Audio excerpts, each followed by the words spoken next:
Assalamualaikum warahmatullahi wabarakatuh. Selamat pagi. Perkenalkan, nama saya Radina. Di sini saya akan mempresentasikan tentang aplikasi administrasi keuangan Zahir Accounting. Pertama-tama yang akan saya jelaskan adalah pengertian dari aplikasi Zahir Accounting. Zahir Accounting adalah software akuntansi keuangan yang sangat inovatif, namun sangat berbeda dengan software akuntansi lainnya. Selain mempermudah pembukuan, di mana seluruh jurnal akuntansi dan laporan keuangan dibuat secara otomatis, tanpa perlu mengerti teori akuntansi yang mendalam. Zahir Accounting juga akan mempermudah dalam mengambil keputusan bisnis karena dilengkapi berbagai analisa laporan rasio, break-even point analysis, berbagai grafik, dan laporan interaktif yang menarik dan terintegrasi. Aplikasi ini dibangun dengan konsep bahwa akuntansi keuangan adalah mudah dan menggunakan aplikasi akuntansi keuangan adalah sebuah pengalaman yang menyenangkan, bahkan oleh pengguna yang baru mulai mempelajari komputer dan akuntansi. Selanjutnya, kelebihan aplikasi Zahir Accounting. Yang pertama, mudah digunakan. Maksudnya adalah Zahir Accounting didesain secara sederhana namun akurat untuk memudahkan pengguna yang belum familiar dengan akuntansi.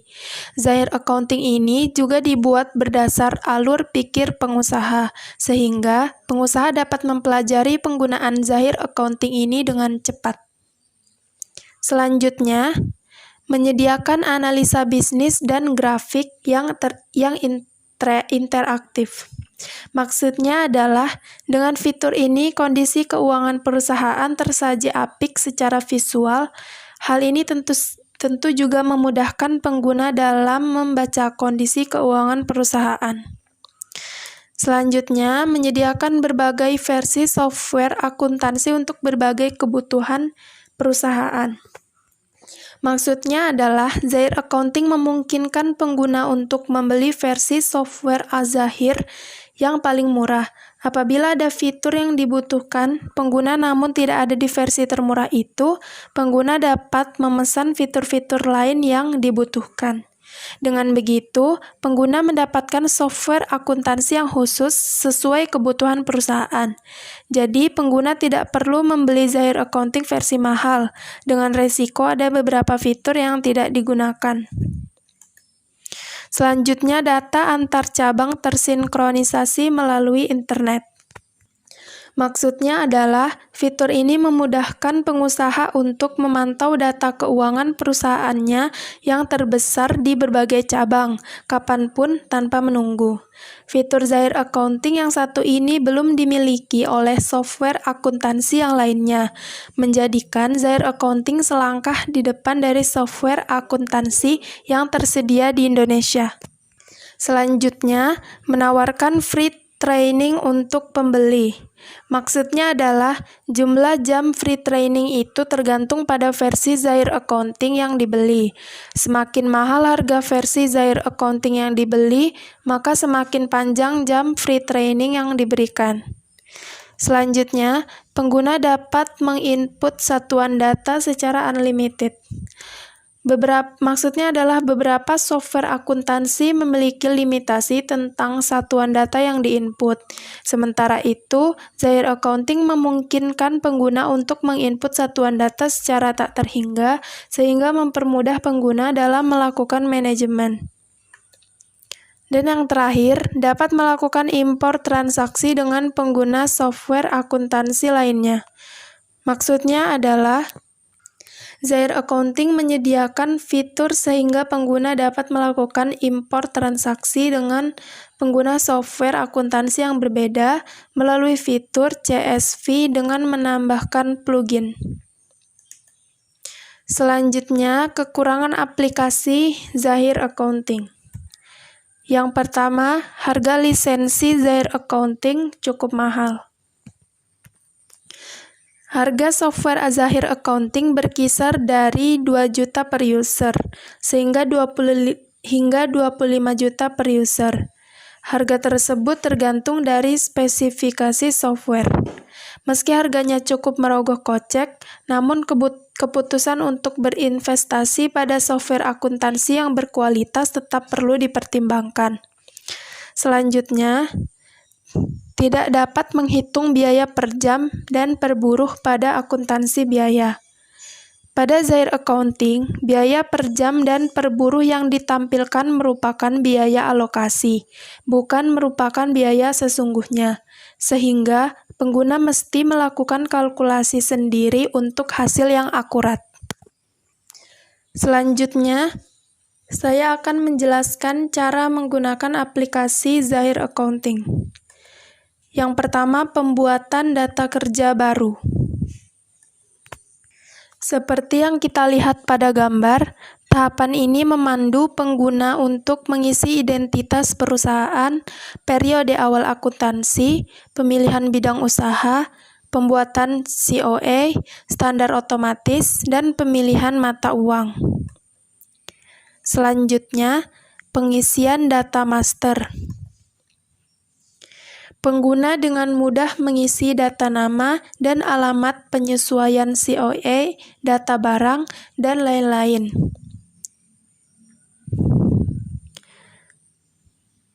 Yang ketiga, pengisian saldo awal. Perusahaan yang sudah berdiri sebelum menggunakan sistem akuntansi terpadu dapat mengisi saldo awal akun, piutang usaha, utang usaha, dan persediaan barang.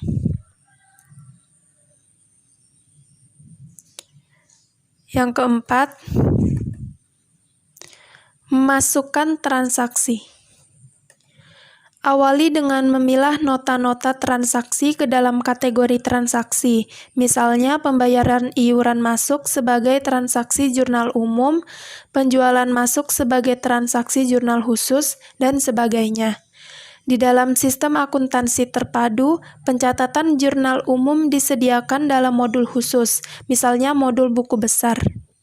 Pengguna cukup mengklik modul tersebut dan tampillah fasilitas penginputan jurnal umum. Pilih akun yang sesuai di sisi debit dan kredit, masukkan nilainya, lalu rekam atau simpan. Semua transaksi sudah otomatis diposting ke buku besar setelah pengguna mengklik tombol posting.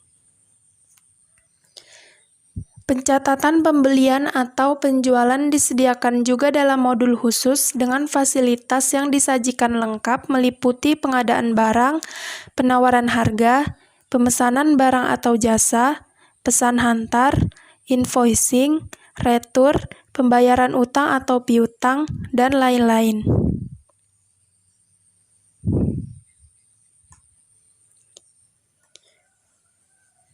Jika pengguna akan menyesuaikan persediaan barang atau mungkin melakukan stock opname, sistem pun menyediakan modul persediaan yang di dalamnya terdapat fasilitas pemakaian atau penyesuaian barang, perakitan, pembongkaran, pemindahan barang antar gudang, transaksi konsinyasi, dan lain-lain.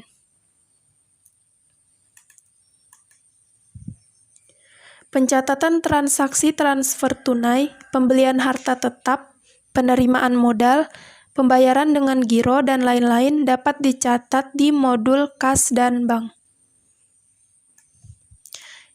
Yang kelima, pemeriksaan ulang. Periksa kebenaran data yang telah diinput dari fasilitas alat bantu, misalnya dengan menghitung ulang saldo akhir tahun, hitung ulang saldo akhir persediaan barang, cek jurnal yang tidak balance, dan sebagainya. Yang keenam, tutup buku akhir. Suatu software akuntansi dilengkapi juga dengan fasilitas tutup buku akhir bulan dan tahun. Ini memungkinkan pengguna tidak perlu lagi menjurnal manual tutup buku, penyusutan, dan sebagainya.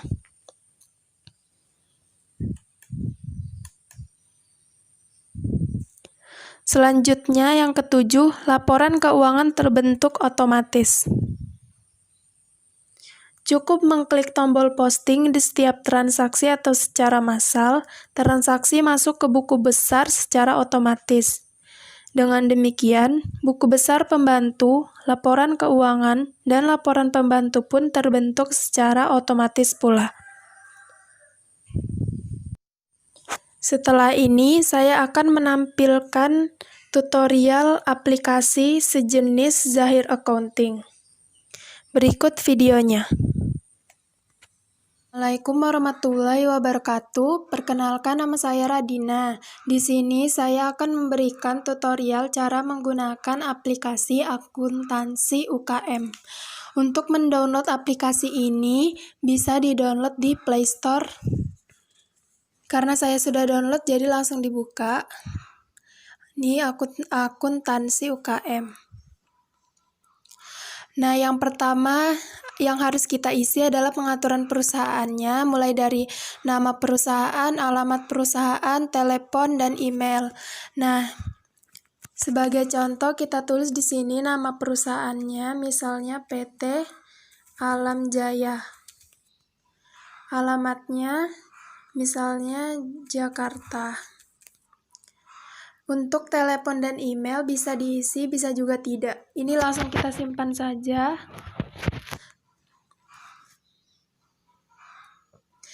Nah, di sini sudah tertera jurnal PT Alam Jaya sesuai nama perusahaan yang sudah kita isi tadi. Nah, di sini item-item yang ada di aplikasi akuntansi UKM ada jurnal, laporan, pengaturan perusahaan, kalkulator, sampai donasi. Nah, untuk cara untuk menambah transaksi yang kita lakukan, kita ke pojok kanan atas dan klik tanda tambah yang ada kotaknya ini. Nah, di sini pertama kita ubah dulu tanggalnya ya, misalnya tanggal 4 Januari 2020, oke. Nama transaksinya misalnya penyerahan cek. Debitnya kita isi sesuai dengan nominalnya, penyerahan ceknya berapa, misalnya 2 juta. Kreditnya juga diisi sama ya, 2 juta. Sudah seperti ini, kita simpan. Nah, untuk mengecek transaksi yang sudah kita buat tadi, kita ubah dulu tanggalnya ya, ikutin yang tadi, bulan Januari tahun 2020. Nah, di sini sudah tertera ya penyerahan cek 2 juta nih di sini. Nah, untuk melihat lebih detailnya lagi, kalian bisa buka laporan dan pilih jurnal. Kita rubah dulu bulannya sesuai yang tadi. Nah, di sini sudah tertera ya. Nih, ini tanggal 4 bulan Januari tahun 2020, keterangannya penyerahan cek, debitnya 2 juta, kreditnya 2 juta. Nah, di sini sudah tersimpan data transaksinya yang sudah kita tulis tadi. Sekian presentasi dari saya. Bila ada kekurangannya mohon dimaafkan. Terima kasih. Wassalamualaikum warahmatullahi wabarakatuh.